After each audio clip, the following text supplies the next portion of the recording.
Lock out the engine following the isolation procedure. Make sure the engine temperature is below 50 degrees centigrade before continuing with the procedure. When the engine temperature is below 50 degrees centigrade, drain the coolant.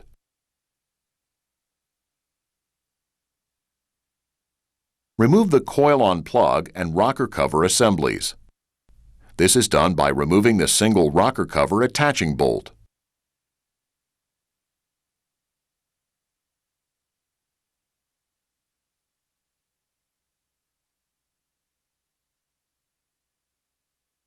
Remove any exhaust system insulation covers that are in the way.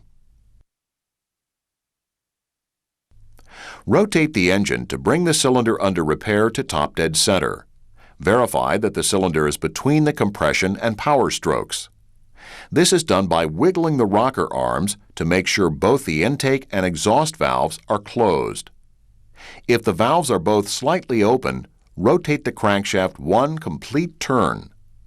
The piston should now be at TDC compression with both valves closed.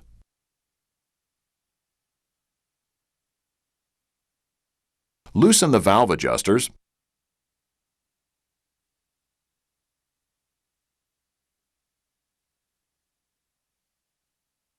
and then remove the rocker lever assembly.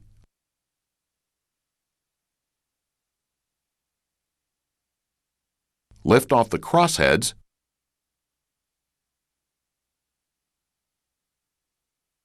and remove the push rods.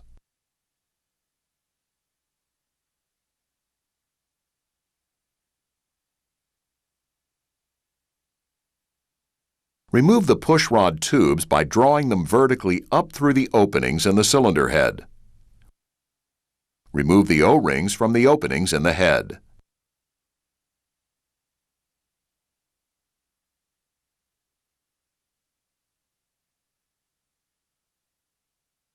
Remove the spark plug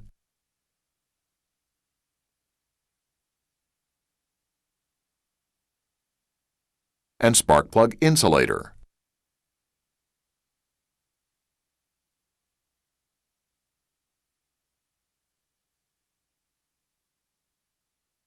Remove any coolant vent lines that are in the way.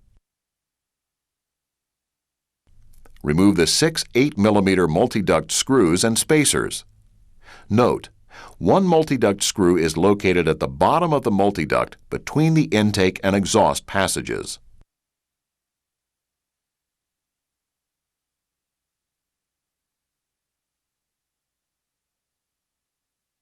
Unplug the connector for the knock sensor.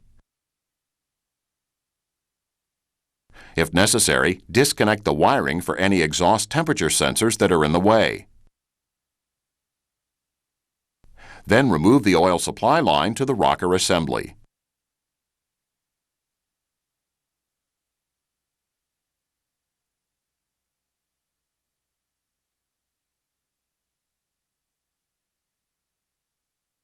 Make sure that the pistons for the head bolt jacks are fully retracted in their sleeves. If not, you will need to put the hoses onto the jacks and screw the jacks down on the head bolts to ensure that the fluid is released and the pistons can retract. Install the spacers, hydraulic sleeves, and cylinders over the head bolts. Screw down the jacks and back each one off 3/4 of a turn. Make sure that the spacers are aligned to only contact the cylinder head being removed. Connect the hoses to each cylinder in series.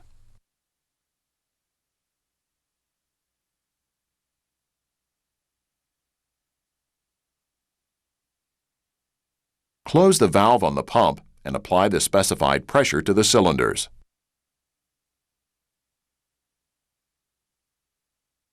The cylinder head nuts should now be loose. Use the nut pin if necessary to break the nuts loose. Back off each nut 3/4 of a turn, release hydraulic pressure, and verify that the nuts are still loose. Remove the hydraulic jacks,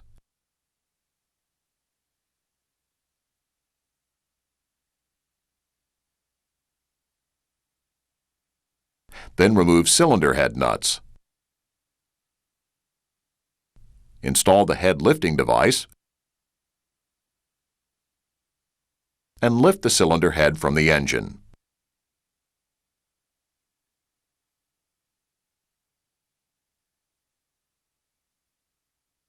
When installing a cylinder head, start by installing a new multi-duct gasket. Use the rivets included with the gasket set to hold the multi-duct gasket in place. Then install a new water O-ring and a new copper head gasket.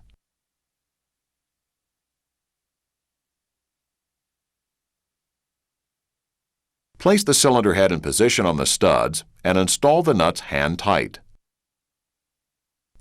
Fit the hydraulic sleeves and cylinders onto the studs and tension the studs using the procedures and pressures found in the troubleshooting and repair manual that match the make of tool that you are using.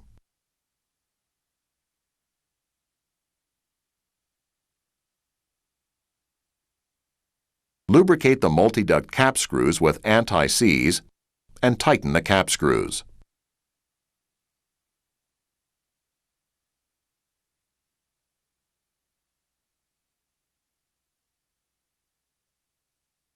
Verify that the knock sensor mounting is clean and that the sensor is properly torqued to 20 Newton meters.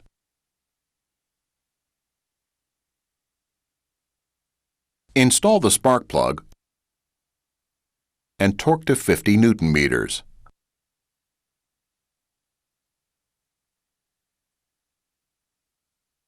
Install new pushrod O-rings. Lubricate the exterior of the pushrod tubes and install the tubes through the head into the housing.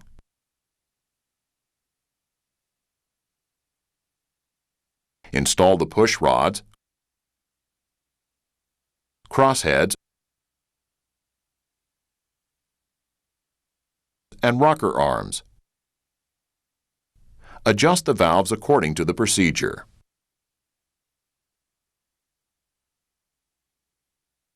Replace all covers, lines, and any other hardware removed for this procedure.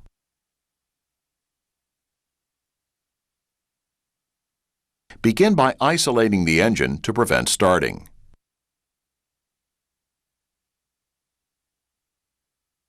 Remove the hot box cover and then remove the rocker cover.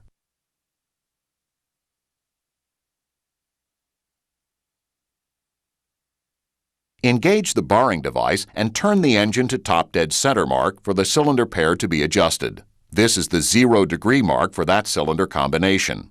The cylinder with both rocker levers free is the one with both sets of valves closed. This is the cylinder that is ready to be adjusted.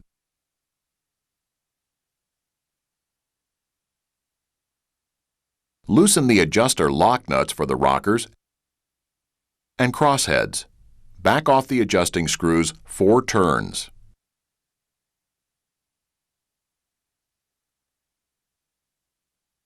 On Phase 1 engines with guided adjustable crossheads, press straight down on the crosshead adjacent to the guide and turn in the adjusting screw until it just touches the valve stem. The crosshead should now be positioned square on its guide. On Phase 2 engines, those with floating crossheads, you proceed directly to the valve adjustment.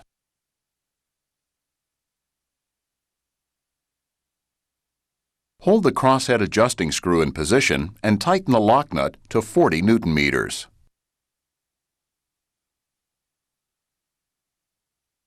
With the proper thickness gauge between the rocker adjusting screw and the crosshead, turn the rocker adjuster until a light drag is felt on the gauge.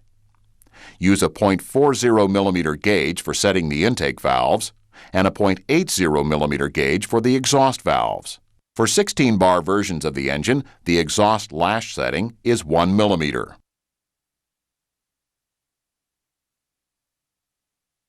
Hold the adjuster in position and torque the lock nut to 60 Newton meters.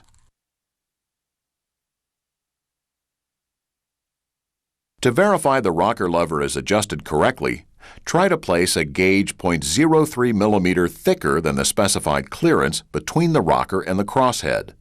If the thicker gauge fits between the rocker and crosshead, the setting is not correct.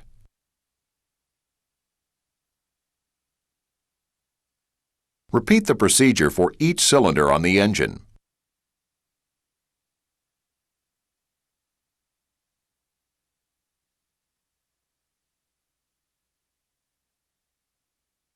Reinstall rocker covers and any other parts removed during repairs.